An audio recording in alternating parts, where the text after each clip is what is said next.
It started with a crash on a cold February night. A young woman's car abandoned in the middle of nowhere. No footprints in the snow, no sign of struggle.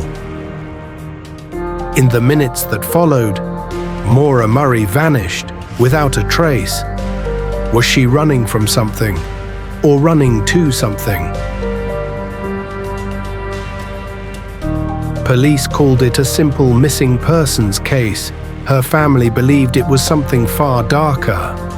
An abduction, a cover-up, a mystery that still haunts the White Mountains of New Hampshire to this day. 20 years later, we're still asking, where is Maura Murray? And why has no one found her? Let's take a deeper dive into the mysterious case of Maura Murray.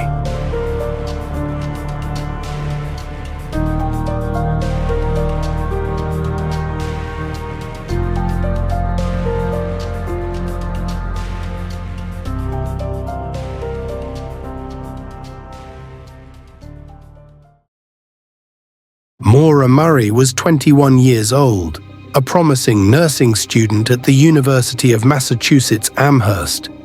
By all accounts, she was smart, athletic, and driven.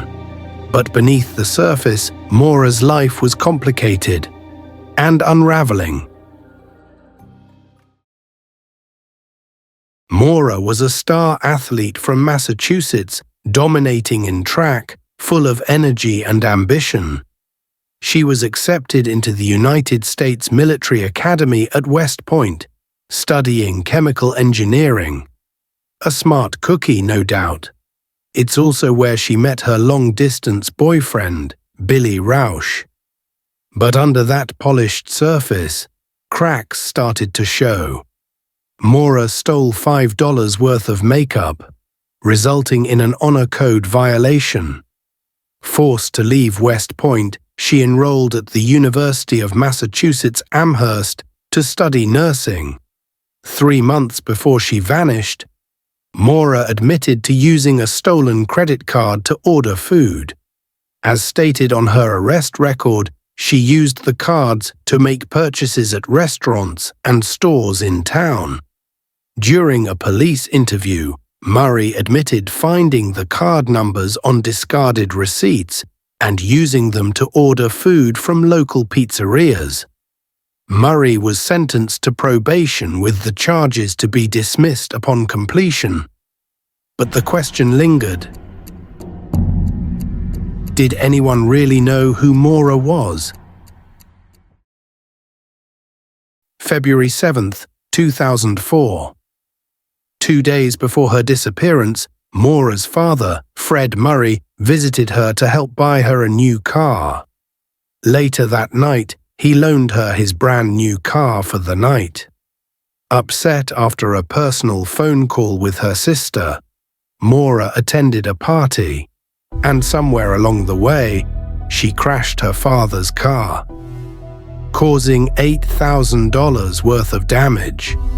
Fred reassured her insurance would cover it. But Maura wasn't okay. That night, Maura obsessively searched for directions to New Hampshire and rural Massachusetts. By morning, she emailed her professors and employer, citing a family death. But no one in her family had died. She packed her dorm room, textbooks boxed, posters removed. It didn't look like a short trip. It looked like an escape. She packed up her car, a 1996 Saturn, with clothes, toiletries, textbooks, and snacks. On the way to New Hampshire, Maura stopped at an ATM and withdrew $280, which was almost all the money she had in her bank account. She then stopped at a liquor store and purchased $40 worth of alcohol. The ATM footage of Maura was the last known photograph of her.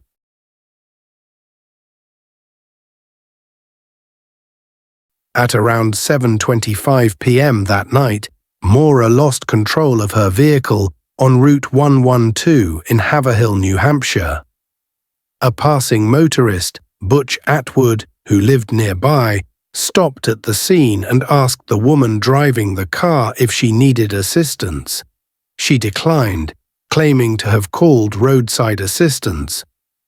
Upon arriving home several minutes later, the motorist reported the accident to emergency services. At 7:46 p.m., law enforcement arrived at the scene, but the woman had disappeared. No footprints in the snow, no signs of struggle. Only the crashed car, a rag in the tailpipe, and an open bottle of alcohol inside. Maura, however, was gone.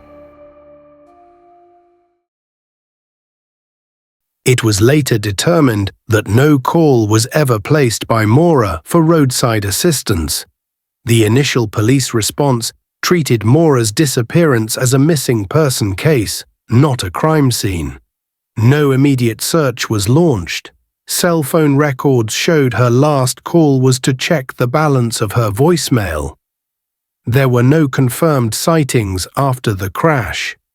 Her father, Fred Murray, pushed for a criminal investigation. He believed Maura had been abducted. The family's pleas finally led to a statewide effort. Between 8 p.m. and 8:30 p.m., a contractor returning home saw a young person moving quickly on foot, eastbound on Route 112, about 4 to 5 miles east of where Murray's vehicle was discovered. He noted that the young person was wearing jeans, a dark coat, and a light-colored hood. He did not report it to police immediately due to his own confusion of dates, discovering only 3 months later, when reviewing his work records, that he had spotted the young person the same night Murray disappeared. It has never been determined if this sighting of the young person was Maura or someone else.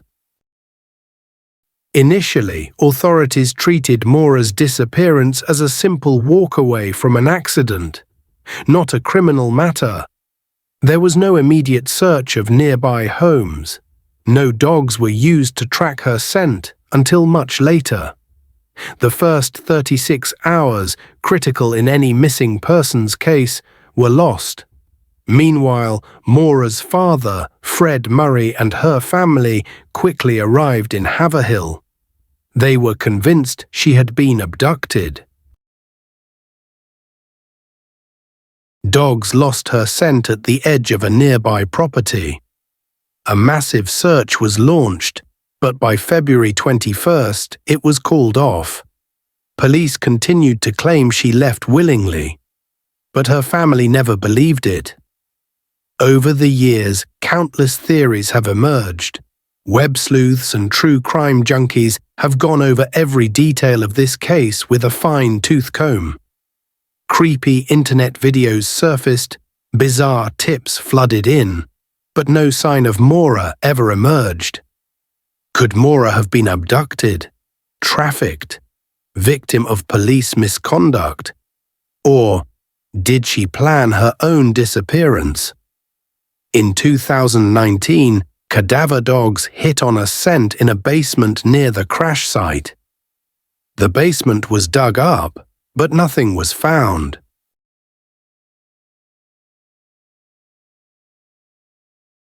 In the years after Maura's disappearance, her case received mainstream media attention.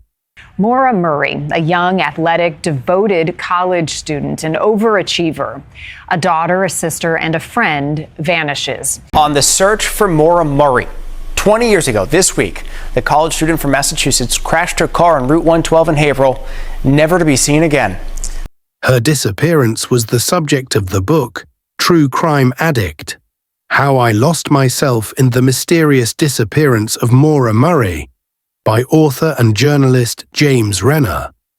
In the book, Renner proposed the theory that Murray traveled into New Hampshire with a tandem driver and may have disappeared willingly and started a new life elsewhere due to fears her pending credit card fraud case would prevent her from being hired as a nurse, or, less likely, was murdered by someone she knew.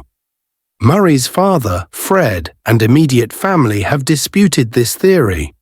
Fred stated that he believes his daughter was abducted and is dead.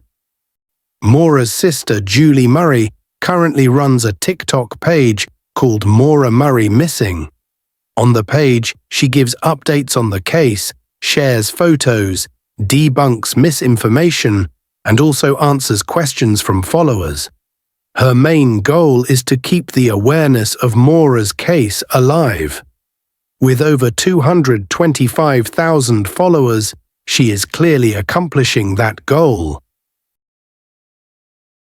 21 years later, Maura's family still searches.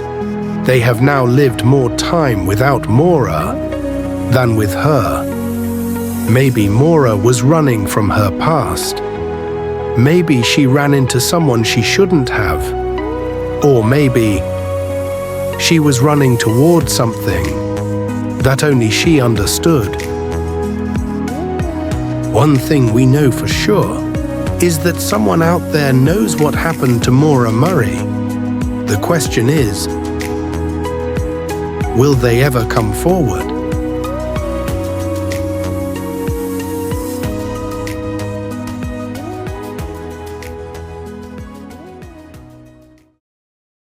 If you have any information about Maura's case, please contact the New Hampshire State Police, the FBI, or the Murray family.